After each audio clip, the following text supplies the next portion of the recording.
We are in 2019. This is your friend and host, Jonathan Frederick.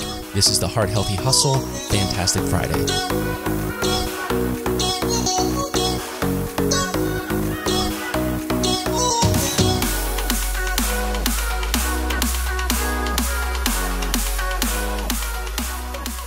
If you're new to the Heart Healthy Hustle, you recently heard an episode you may have liked, welcome. I'm really glad that you're here. Don't forget to subscribe so you can hear more amazing content. Don't worry, there's no annoying commercials, and the guests are on point every time. I put a lot of blood, sweat, and tears into this show. For those of you who have been listening for a while, shout out to you, and thank you for your support. Again, don't forget to subscribe if you're new to the show. Glad you're here. Now let's dive in. This episode of Fantastic Friday, it's about taking the actual steps to achieving the things you say you want in your life. Right out the gate. For example, for all my single ladies and gentlemen out there, if you actually want something, for example, a smoking hot spouse who works hard and shares the same values as you, then you have to make that agreement with yourself that you do truly want that relationship and goal and begin doing what it takes to see it come to be in your life. You will reap what you sow. If you tell yourself or anyone else, or you ever say, oh, I want this goal, if you aren't taking the actual steps to get actual results and help that come to pass in your life, it's not going to happen. This is the same for any goal. For example, if we say, man, I really want a really smoking hot spouse who looks like this, comprehensively healthy, spiritually, mentally, physically, and I say these things, but then I don't take women on dates who reflect these attributes. This may sound harsh, but what I want to say is take the actual steps to make that happen. And you may say, who are you to have preferences? We all have preferences. We all do. You do, I do, the next person does. Whether or not you actually try to live up to what you set as your goal and preferences is on you and you alone. That's the reason I'm putting this episode out there. It's short and sweet. I want especially the girls and guys out there who are single, if you are at the time you believe in your life where you want to be pursuing a romantic relationship, for example, we'll take that as the first category. If you say, yeah, I want that kind of person as my future spouse, you then have to take the required steps and actions to become the type of person that would subsequently attract that type of spouse. If I say that and then I am not exercising, I am not treating myself with care, I am not taking time to pray, I'm not taking time to develop my inner man, how on earth would I expect to attract that kind of spouse into my life? You will not. If you think that that's just going to arrive on your doorstep one day, like someone's going to knock on your door and say, hey, I heard that you are interested in marrying a spouse like me. That's not the way that life works. You need to then take the action steps and the preparation to become the type of person that will attract the spouse you want. When I first realized that if I'm not taking the actual steps to achieve a goal, that I don't really want it. I don't really desire to attract that kind of spouse into my life. I don't actually want to make this amount of money. I don't actually want what I thought because I was telling myself, oh, of course I'd want that. Who wouldn't? If you really want something and you have a strong enough desire, then you need to take the action steps required to achieve it. What will those be? Well, start with what it isn't. Replace what it's not with what could help. A challenge I want to leave you with for the end of this episode. This is for all my single ladies and guys out there. If, I want to find a spouse, I want you to take time to sit down in private, maybe get in a comfortable state by turning on some of your favorite music. Just chill out a bit, relax, and start writing, no pressure, just right off the top of your head, the exact definition of who your ideal spouse would be. What would they look like physically? Don't be ashamed to have your preferences. Write out exactly what you would prefer them to look like. This isn't to say that you will ever require this of a future spouse if they don't meet this. This is to say, if you are single, you need to know exactly what it is you want and how to identify it. So I have done this activity, but sit down, write out exactly what they physically look like, the color of their hair, their eyes maybe. I don't care. Every last little detail. You can even go as far as to say they have dimples or they have a smirk when they laugh or something. It doesn't matter. Just write out exactly what it is you 100. If you could have any spouse that you wanted, what would they look like physically, down to every detail? Write it out, type it up, or write it out by hand even if you want. Next, how do they live their life? What kind of person are they? What value system do they identify themselves with? What are they pursuing? What are their goals? How do they treat others? What do they do with their time? How do they treat you? Are they adept at your love languages?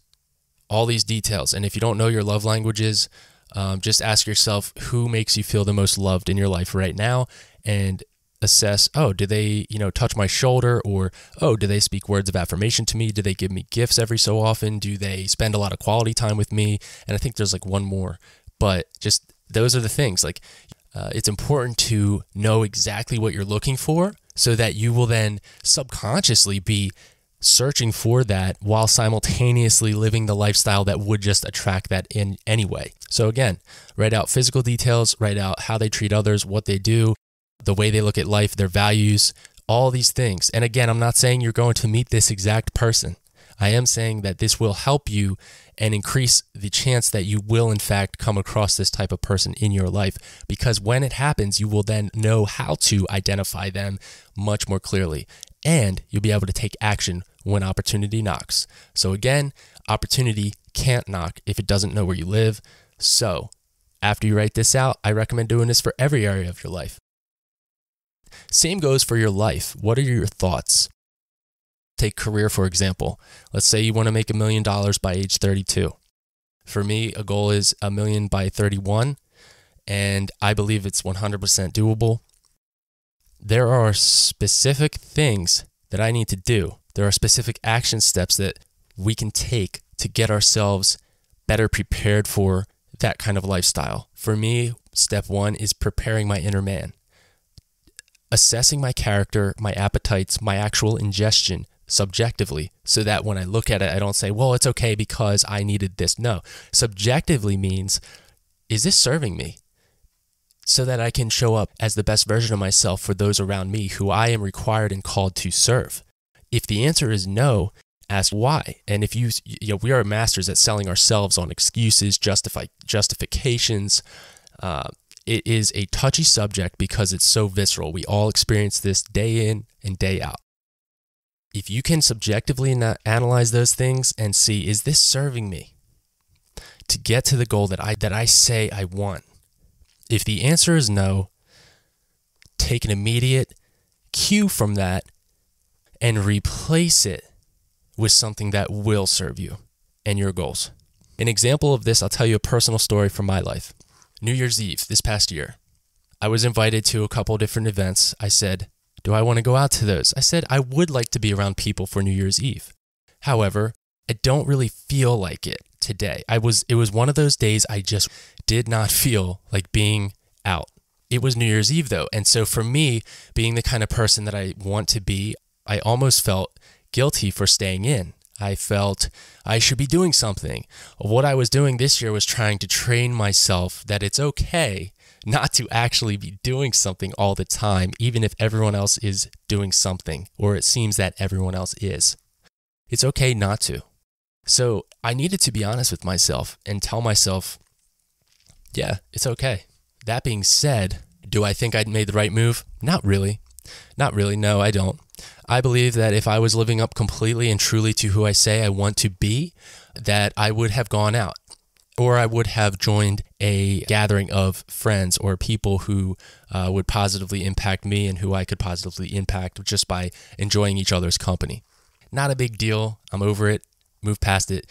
But these are the things, these are the decisions that you can make or fail to make that will affect your trajectory. Your life is passing. Time is ticking now. As I record this, I'm seeing seconds 41, 42, 43. Oh, now it's at 45. You can't go back to that 41. It's past. It's done. It's history. We only get one go at this. So we have to make it count.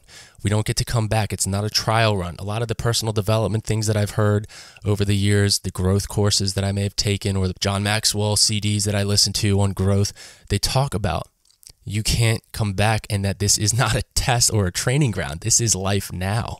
So the sloppy, the failures, the falling, it's all part, the stumbling, it's all part of that journey. And if you can treat yourself with grace and get back up and keep going, despite the failures and all of these things that I just mentioned, you will win in the sense that you will be successful. You will be on a noble pursuit of a worthy goal. And that's important for you to achieve any state of consistent joy in your life. Again, this is my opinion. And as I always say, with a grain of salt. If you want to expand on this conversation with me, your friend Jonathan, you can email me, jonathan@thehearthealthyhustle.com. You can jump over to our website. It's triplehpodcast.com. That's HHHpodcast.com. And I appreciate you for listening. Thank you again. This year, I challenge you, if you haven't before, or if you used to and you no longer do, I challenge you to really ask yourself what it is that you want out of life, what it is you want to contribute, if you want to build a legacy of society, what will it be, how will it look, and then reverse engineer what it will take to actually achieve that. If you don't, as they always say, failure to plan is planning to fail. I'm your friend Jonathan. This has been another episode of Fantastic Friday. I hope it inspired you, motivated you, and encouraged you on your Friday. Have an incredible weekend, and I will see you on Monday. As always, live wide open and Godspeed.